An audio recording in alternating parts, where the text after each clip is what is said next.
आजचे हे वडे पाहणं किती छान झालेले आहेत। हे वडे पाहून कोणी ओळखू शकेल का की हे उपवासाचे वडे आहेत म्हणून? नमस्कार, मी स्वप्ना।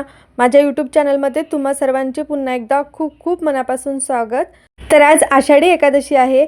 माझ्याकडून सर्वांना आषाढी एकादशीच्या खूप खूप शुभेच्छा। तर खास आषाढी एकादशी निमित्त मी तुमच्यासोबत शेअर केलेला आहे उपवासाचा मेदूवडा। अवघ्या 15 ते 20 मिनिटांमध्ये आज आपण हा मेदूवडा आणि चटणी बनवून तयार करणार आहे। नेहमीपेक्षा काहीतरी वेगळा फराळ खायचा असेल तर हा मेदूवडा तुम्ही सुद्धा एकदा नक्की ट्राय करा। चला तर मग अधिक वेळ न घालवता रेसिपीला सुरुवात करूया। पण त्याआधी माझी तुम्हा सर्वांना एक छोटीशी विनंती आहे, जर तुम्ही चॅनलवरती नवीन आला असाल तर आपल्या चॅनलला सबस्क्राइब करा। सगळ्यात आधी आपण इथं मेदूवड्यासोबत खाण्यासाठी चटणी तयार करून घेऊया। त्यासाठी इथे बघा मी एक मिक्सरचं भांडं घेतलेलं आहे, त्यामध्ये किसलेलं सुकं खोबरं टाकून घेतलेलं आहे। चटणीला छान अशी बाइंडिंग यावी याकरता यामध्ये मी थोडेसे भाजलेले शेंगदाणे सुद्धा टाकून घेतलेले आहेत। थोडंसं आलं आणि तिखटाप्रमाणे हिरवी मिरची यामध्ये टाकून घ्यायची आहे। तर इथे मी एक हिरवी मिरची मोडून टाकून घेतली, चवीनुसार मीठ, थोडीशी साखर आणि अर्ध्या लिंबाचा रस सुद्धा पिळून घेतलेला आहे। लिंबाऐवजी इथे दह्याचा वापर केला तरी सुद्धा चालेल। आता चटणी वाटत असताना आपल्याला यामध्ये थोड्याशा पाण्याचा वापर करायचा आहे। आवश्यकतेनुसार पाणी वापरून ही चटणी छान बारीक अशी आपल्याला वाटून घ्यायची आहे। तर मी अगदी बारीक अशी ही चटणी वाटून घेतलेली आहे। आता तुम्ही यामध्ये आवडीनुसार पाणी टाकून घेऊ शकता। ही चटणी आपण मेदूवड्यासोबत खाण्यासाठी बनवत आहे, त्यामुळे मी थोडीशी पातळच बनवली। चटणीसाठी फोडणी तयार करून घेऊया। त्यासाठी इथे तडका पॅनमध्ये 2 चमचे एवढं तेल कडकडीत गरम करून घेतलं, त्यामध्ये अर्धा चमचा एवढे जिरे टाकून घेतले आणि 2 लाल मिरच्या मोडून त्या सुद्धा टाकून घेतल्या। आता ही खमंग अशी फोडणी चटणीवरती टाकून घ्यायची आहे आणि चटणीमध्ये व्यवस्थित अशी मिक्स करून घ्यायची आहे। तर मेदूवड्यासोबत खाण्यासाठी आपली चटणी बनवून तयार झालेली आहे। त्यानंतर आता आपल्याला मेदूवडे बनवून घ्यायचे आहे। त्यासाठी इथे मिक्सरच्या भांड्यामध्ये 1 वाटी एवढी भगर, त्यानंतर 2-3 चमचे एवढे साबुदाणे टाकून घेतलेले आहेत। भगर किंवा वरई याला अजिबात चिकटपणा नसतो, त्यामुळे इथे आपण थोड्याशा साबुदाण्याचा वापर केलेला आहे। सगळे साहित्य आपल्याला कच्चेच वापरायचे आहे, भाजण्याची वगैरे अजिबात आवश्यकता नाही आहे। साबुदाणा आणि भगर मिक्सरला फिरून घ्यायचं आहे आणि त्याचं बारीक असं पीठ तयार करून घ्यायचं आहे। तर इथे मी बारीक रव्याप्रमाणे या पिठाचं टेक्स्चर ठेवलेलं आहे। त्यानंतर गॅसवरती कढई ठेवलेली आहे, त्यामध्ये त्या वाटीने भगर मोजून घेतली, त्याच वाटीने इथे 2.5 वाटी एवढं पाणी कढईमध्ये टाकून छान कडकडीत असं गरम करून घ्यायचं आहे।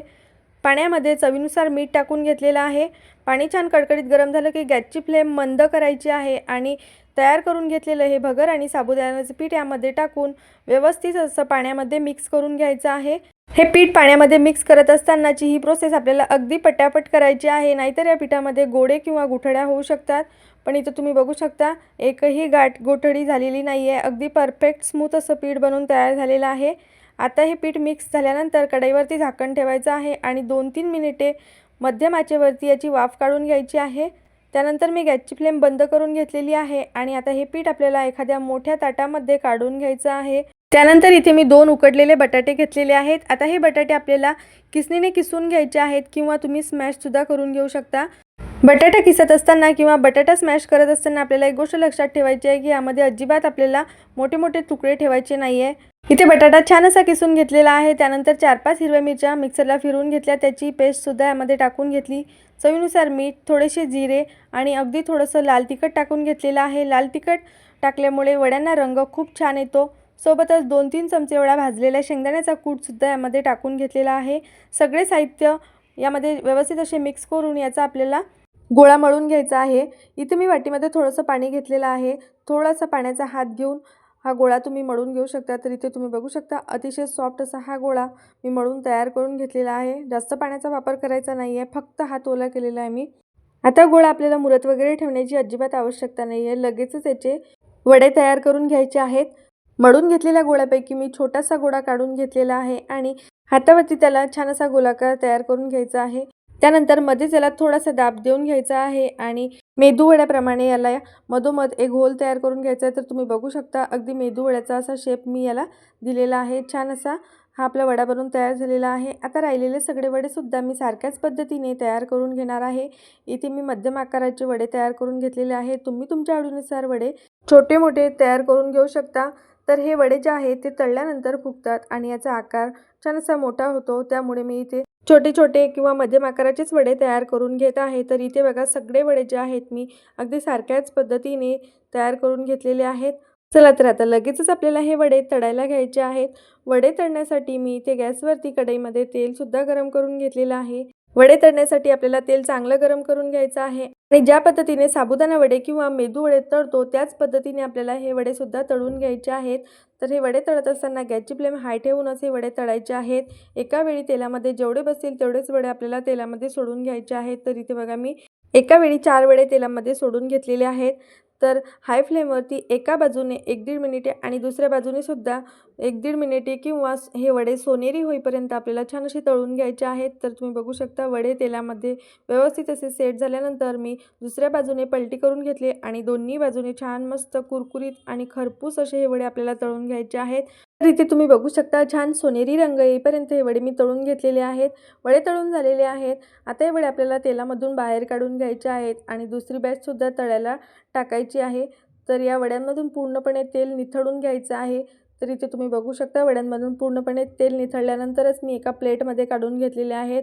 तर दुसऱ्या बॅचमध्ये जे वडे आपण तळण्यासाठी टाकले होते ते वडेसुद्धा मी सारख्याच पद्धतीने छान सोनेरी रंगावरती तळून घेतलेले आहेत। आता आपली दुसरी बॅचसुद्धा तळून झालेली आहे। हे वडेसुद्धा आपल्याला तेलामधून बाहेर काढून घ्यायचे आहे। पूर्णपणे तेल निथळल्यानंतरच मी प्लेटमध्ये काढून घेतलेले आहेत। चला तर मग सगळे वडे जे आहेत ते मी सारख्याच पद्धतीने ते तळून घेतलेले आहेत।